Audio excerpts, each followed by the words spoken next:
Hello, hello again. It's another day and another leak from Oath of the Gatewatch. This one is very important because it shows off one of the main mechanics in this set. Now, even within a block, each individual set tends to have its own mechanic. So you remember Constellation, Bestowing, Heroic, that was all old school Theros block stuff. So they leaked one of the main mechanics for Oath of the Gatewatch, and it's not a big set. It's only a 184 card set. That is very small. That's about the size of Fate Reforged. All the rest of the more recent ones were 240 plus, up to 274, I believe. So, with so little cards, there's probably not going to be 5 different mechanics. It's probably going to be 1 or 2. So we might have half the mechanics right here in just this one. So, very important announcement. This new mechanic here is called Surge, and I'm going to throw up the exact definition of it. Now, it's, one of those things where it's the same on every single card, so it's not like a card can change it. This is, in italics in parentheses on the card, so this is how it's going to be for all cards that have Surge. Is a cost replacement based on a condition. So the exact definition of it, as they stated on the one league card that has it, is you may cast this spell for its surge cost if you or a teammate has cast another spell this turn. So it doesn't have to be on the stack, but it does have to have been, that condition has to have been met. So as long as that's met, then your cost of the spell goes down. Now, the only card that's been spoiled so far with this ability is Crush of Tentacles. It's a blue mythic sorcery that normally costs 6, and then the cost gets reduced to 5 if you have the Surge parameter met, and returns all non-land permanents to their owner's hand, so big symmetrical board wipe. But if it has been surged, I guess you could say, they say if the surge cost has been paid, then you put an 8/8 blue octopus token onto the battlefield, which that almost ensures that you'll win because you just removed everything from the battlefield. It doesn't have haste, but it's going to be pretty hard to stop. They're going to have to resummon everything that they just got removed, so definitely a better version of it. Now, this is going to be a little bit hard to do yourself unless you have like a 1 or 2 cost spell to slip in front of it and a whole bunch of mana, but in Two-Headed Giant or some sort of team multiplayer game, it's very simple. They cast a spell, you cast a spell. Now, as far as I know, the way it's written, it says if your teammate you or a teammate has cast another spell this turn. Now, that cast does not mean the spell successfully resolved. If you cast a spell and then somebody cancels it, you still cast it. You attempted to cast it. And then if it's on the stack, it'll still refer to it because it like attempting to cast is kind of like attempting to target. It already happens instantaneously and cannot be prevented. So if your teammate casts a spell and then on the stack you cast a spell, that would have to be instant speed, you would get Surge even though their spell hasn't resolved yet because they at least attempted to cast a spell. So if they cast a spell all on their own and then got it canceled, they still attempted to cast a spell, so then you could still pay the Surge value. So a very nice mechanic, very flexible, very bulletproof.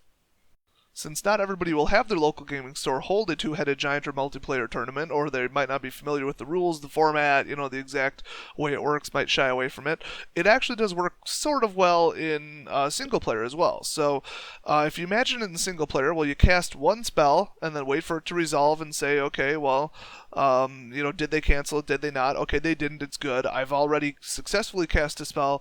Let's start the Surge ball rolling. So you cast 1, 2, or 3 more spells that have Surge for a reduced cost, if you can afford it, and just sort of ditch all your mana, ditch most of the cards in your hand, and just go for one big shot of something that affects the game, and just hope they don't start canceling spells. So I think blue will be really big, both because blue obviously has Surge, and blue can stop Surge.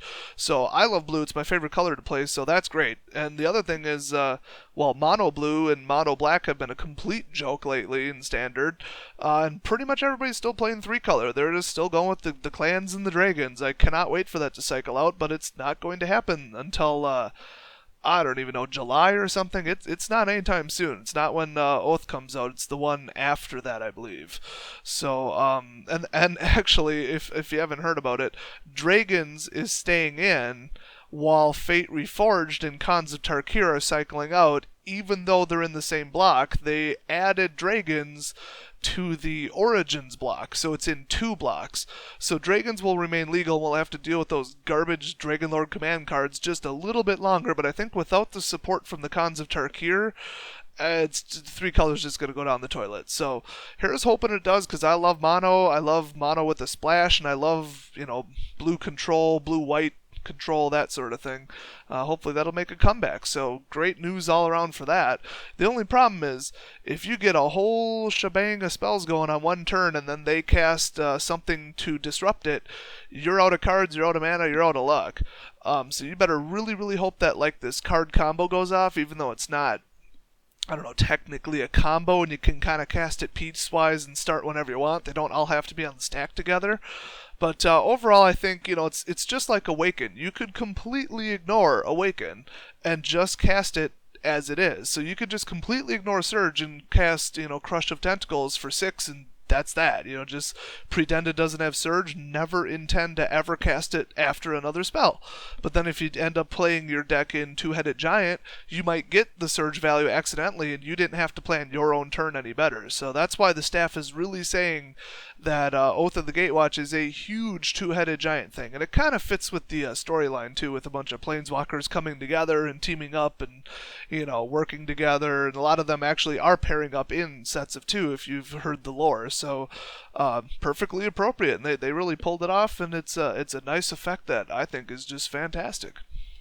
Now, I don't like to speculate, but I do, and I'm going to. So if we were to compare Surge to Landfall, because Landfall was the huge mechanic in BFZ, this is a blue Mythic card, the Crush of Tentacles here. And Mythic cards tend to have the most outrageous effects for the new mechanic. And as you can see, yeah, an 8/8 blue octopus, hello, on top of removing everything, that's right up there with like a Planeswalker level ability. So I would definitely compare this to Omnath. Omnath had the #1 best landfall ability in the entire set. It was completely outrageous.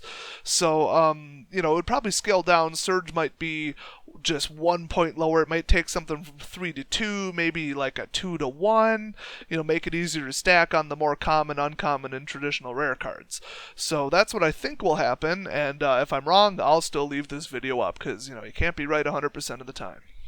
So while we wait for more leaks and for the set itself to come out and prepare for pre-release week, I would definitely look up the rules on Two-Headed Giant. If your local gaming store or wherever you play, if they comply with the way that Wizards wants them to do it, they'll throw in a little bit more than the average amount of Two-Headed Giant tournaments. And if they never had one, they might have one. And since it's pre-release, it has to be constructed on the fly, so you're going to want to really look up what cards have Surge and use as many of them as possible, assuming they're actually good and playable, because you could build on each other, and it's almost like having a third player. I mean, it's like, oh, we're working together, and by the way, our spells are better than yours. Awesome.